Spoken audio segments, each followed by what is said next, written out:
morning, everyone, and welcome back to Barnstable This Morning. Just about 12 minutes past the top of the hour on this Monday morning. I'm Sarah Colvin, and joining me live in studio, Manager Tom Lynch. Tom, good morning. Good morning. Is that Katuitt behind us, or are we looking at a weather shot from New Hampshire? I know. One think, or maybe even a polar bear could walk through at any given moment. But yes, that is indeed Katuitt, still covered in snow a month later. Yeah, yeah.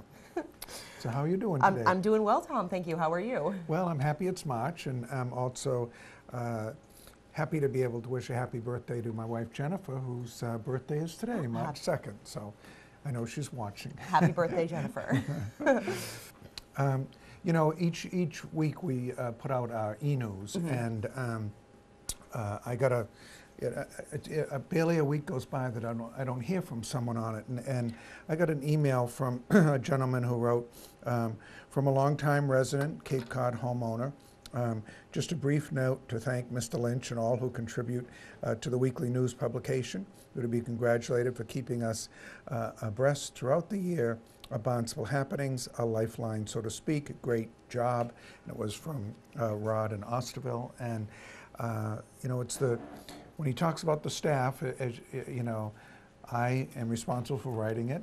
I have assistance from you on, you know, and the staff here on any news item we might have. And then if Assistant Town Manager Mark Ells goes to a meeting, I ask him to generally do a quick blurb so I can include that, or if Lynn Poyant to someone, is it something that I'm not at, then, and I feel it's important to put in, I put that in as well. So compiling it is a joint effort, but you know, it gets out each week, and I think people appreciate it, so it's worth the effort, and because we know what we're just trying to do is give someone a weekly idea of some of the highlights of what's happening in Town Hall, and it seems to have been very popular. And if people want to get, do you know how to get the e-news? I do know how to get the e-news. Maybe you could tell people. Absolutely. There's a couple of different ways that people can get e-news. The easiest way, I think, is just go to the town's website. You go to town.barnstable.ma.us, and you can navigate through to the town manager page, and there's a little button that just says sign up for e-news, and it comes out every Friday. And it's so nice, Tom, to hear from residents and hear from readers. And I know that people always respond to the trivia question, which is nice. But it's nice to know that people really do appreciate getting that information out there. Because it is an effort. It does take time, and when I leave here today, I'll start right away saying what you and I talked about. That's right.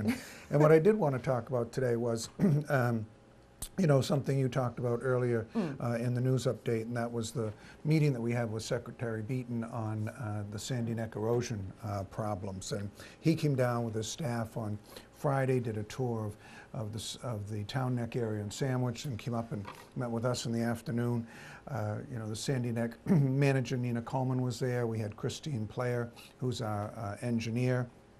3 councilors, Councilor Kennedy and Councilor Wallace and Councilor Cochran, all attended. We had state representatives, Hunt, Mantle, and Whalen there. And Representative Whalen's office was very helpful in helping us to arrange the meeting.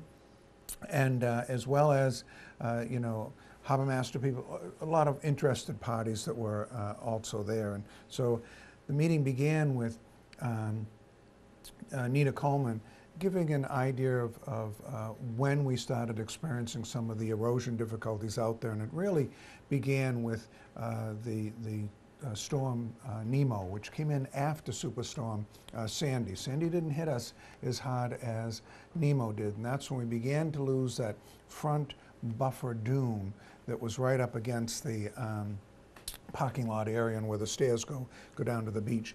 Christine Player was very helpful because she's been working on you know, issues at the beach and helped cite the bathhouse and snack bar we have out there, and those amenities. And so she's had a long history with the beach, and we brought you know, basically aerial photos that we could show the Secretary of where the storms had taken away the sand. And then, of course, we also went into those efforts that we've been making to try to prevent further erosion. He asked one interesting question, I thought, right at the beginning, and he just turned and said, you know, what would you do to stop the erosion if you didn't have some regulatory barriers and some laws that were, you know, affecting certain permitting and processing? And Christine Player was very quick to say, you know, I'd look toward more of a hardcore solution of a revetment along the area, and that's a system that I think they've been using successfully in some other areas where they'll kind of put rocks in, which is right now a big no among regulators, because they feel that in a sensitive area like that, the migration of sand should take its natural course. Well, you know, what we're looking at is we're trying to protect some assets that are there that allow us to enjoy that wonderful resource. So when we went out on a tour later and we're standing on the dune that we've replaced, one could easily see that if you had a rock revetment under that to help, you know, reduce the penetration of the waves up onto the further into the dune, it seems there could be a solution that could be very effective. What we're talking about out there right now, though, is and have under design is a soft solution. There's a weaved, it's almost like burlap, you'd think of it that way, a sand dune protection area that you can put in. Lasts anywhere from 3 to 5 years, maybe 7 years if you're lucky. Had some success in other areas, but I think again, the Sandy Neck officials were pointing out that we've been told that that's not a given. That the permitting for that won't be that easy. I thought also the town council has made some very positive suggestions to the secretary.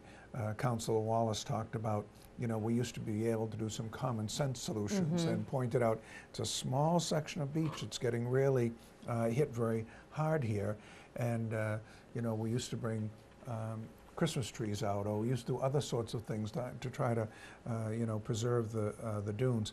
Those solutions seem to have been put aside, and Councilor Crocker, I thought, made a very positive suggestion to the secretary that we're in an emergency situation here, and that typically secretaries and administrators like myself have emergency powers. When you know that you're trying to get through all the way to you know, a complicated permitting process, you need to take action right away. And so he was talking about perhaps there being something that could be done legislatively to amend those statutes and give him some emergency authority out there. Well, it certainly seemed like he really took a good interest in what was going on, and you know, it's always easy to get our you know, higher ups out to Cape Cod in the summertime, but it's quite another to get them out to Sandy Neck on a freezing cold day. And, I think he set a record. I don't think we've had one out there in February, a secretary out there in February, and I think the one thing he promised was he promised a conversation. Yes. And we're certainly, we'll accept that invitation and be engaged in that conversation. The fact that Representative Mantle is now the vice chair of the Committee on Environment and Natural Resources and Agriculture, those two will be working very closely together on legislation that you know, the new administration proposes and is working to get through the legislature. So it's good to have a voice and a seat at the table at that level as well. So I thought it was a very profitable meeting. It was he spent a lot of time, went out and looked it over. You know, I think Councilor Kennedy put a picture up on Facebook, and we got to see a lot of us that were there, you know, and concerned about it. So it was a very worthwhile meeting. Great, and looking forward, of course, as Sandy Neck, very important to protect that resource moving forward, and kind of looking forward to seeing how that conversation evolves in terms of looking at more permanent solutions. And there's no question, we know that this is a very unique area, a very environmentally sensitive area, deserves the protections it has, and any solution that we move forward with will be sensitive to that. Absolutely. Well, Tom, I thank you so much, as always, for stopping by here at our Barnstable This Morning studios. Thank you very much. Thank you, and we'll talk with you again next week. Tom Lynch, of course, our town manager, superintendent of schools, Dr. Mary Chkowski is next. I'll just send you up to look at Snowy Kituit. We'll be back with you.